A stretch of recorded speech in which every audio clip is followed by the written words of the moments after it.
আসসালামু আলাইকুম ভিউয়ার্স, কেমন আছেন সবাই? আমি ইসমত বিদেশমত ব্লগ থেকে আপনাদের জন্য আবার ছোট্ট একটি রান্নার ভিডিও নিয়ে এসেছি। তো ভিউয়ার্স, যে গরম পড়েছে প্রচণ্ড, মানে মাঝখানে একটু গরমটা কমেছিল, তো আজকে আবার কয়েকদিন যাবত এত গরম পড়েছে যে আর জীবন অতিষ্ঠ হয়ে যাচ্ছে, আর ভালো লাগছে না কি রান্না কি খাওয়া।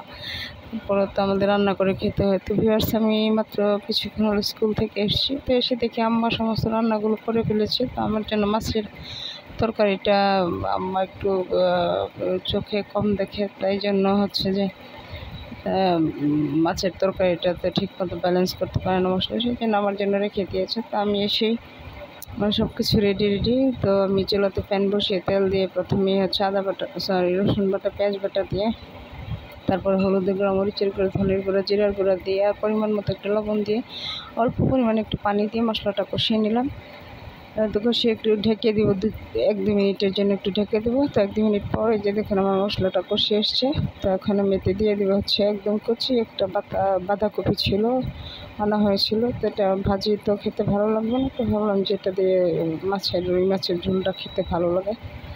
তো এটার সাথে আরও কয়েকটা টমেটো দিয়েছি আর এক ফালি আম দিয়েছি। তো আমের সিজন আসলে আমি সাধারণত সব তরকারিতে আম দিয়ে থাকি, আমার কাছে ভালো লাগে, একটু টক লাগে। তো নেড়েচেড়ে এখন মিশিয়ে নিচ্ছি। তারপর যে আমি দিয়ে দেবো হচ্ছে অল্প পরিমাণে একটু পানি আর হচ্ছে টমেটো কেটে রাখা টমেটোগুলো দিয়ে দেবো। তো একটু কষিয়ে আসছে, তো হয়ে আসলে এখন আমি টমেটোগুলো দিয়ে দেবো আর একটা ফালে আম দিয়ে দিয়েছি ভিউয়ার্স। তো এখন নেড়েচেড়ে আবারও মিশিয়ে দেন আমি 8-10 মিনিট মতো জাল করবো, মিডিয়াম লো হিটে 8-10 মিনিট জাল করবো। তো জাল করে দেন হয়ে আসলে দেন আমি এতে ঝোল দিয়ে দেবো। এই যে দেখুন 10 মিনিট পর আমার মোটামুটি কষে এসছে। এখন আমি এতে পরিমাণ মতো ঝোল দিয়ে দেবো, যেহেতু একটা মাখা রান্না করবো, অতটা বেশি ঝোল দেবো না ভিউয়ার্স, অল্প পরিমাণেই দিব যেন তরকারিটা হয়ে আসে সেদ্ধ এবং সাথে একটু মাখা ঝোল থেকে যায়। আর আমি মাছগুলো কষিয়ে রেখেছিলাম, তো এরপর যে মাছগুলো দিয়ে দিলাম ভিউয়ার্স। তো মাছগুলো দিয়ে দিলাম, দিয়ে এখন 5-7 মিনিটের মতো আমি জাল করবো হচ্ছে মিডিয়াম হাই হিটে। তো 5-7 মিনিট পর দেখুন আমার তরকারিটা মোটামুটি হয়ে আসছে। তো এখন একটু নামিয়ে নেওয়ার আগে আমি ভাজা জিরার গুঁড়া দিয়ে দিব, আর হচ্ছে ভাজা জিরার গুঁড়াটা দিয়ে আমি 5 মিনিটের মতো দমে রাখবো। দমে রেখে দেন আমি নামিয়ে নেবো ভিউয়ার্স। তো নেড়েচেড়ে মশলাটা মিশিয়ে নিচ্ছি। তো এখন আমি আবারও ঢেকে দেবো। তো ঢেকে দিয়ে দমে রেখে দেন আমি নামিয়ে নেব ভিউয়ার্স। তো যেহেতু আমি তো স্কুল করতে হয়, তো সমস্ত রান্নাগুলো আমার এখন করা হয়ে ওঠে না।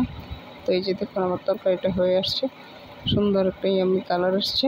তো আম্মা এসে দেখি আমাদের আজকে রান্না হয়েছে রুই মাছ, পাতাকপি টমেটো দিয়ে রুই মাছের ঝোল, আর হচ্ছে পাট শাক, আর হচ্ছে কচুর শাকও আছে, আম দিয়ে কচু শাক, আর হচ্ছে ডাল, মিষ্টি কুমড়োর ভাজি। তো এই যে পাট শাকটা দেখুন খুবই ফেভারিট আমার একটা প্রিয় শাক, খেতে খুবই ভালো লাগে। আর এটা হচ্ছে এই যে কুচি একটা মিষ্টি কুমড়া ছিল সেটা ভাজি, শুটকিও দেওয়া হয়েছে এটার সাথে। তো আম্মা এটা দিয়ে রান্না করে, খুব টেস্ট লাগে খেতে।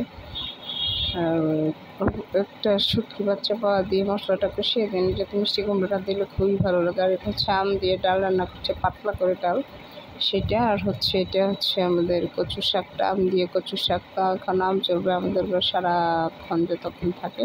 তো ভিডিওটি এই পর্যন্তই, ভালো লাগলে লাইক কমেন্ট শেয়ার করে পাশে থাকবেন। দেখা হবে আগামী কোনো ভিডিওতে, সে পর্যন্ত সবাই ভালো থাকবেন। আল্লাহ হাফেজ।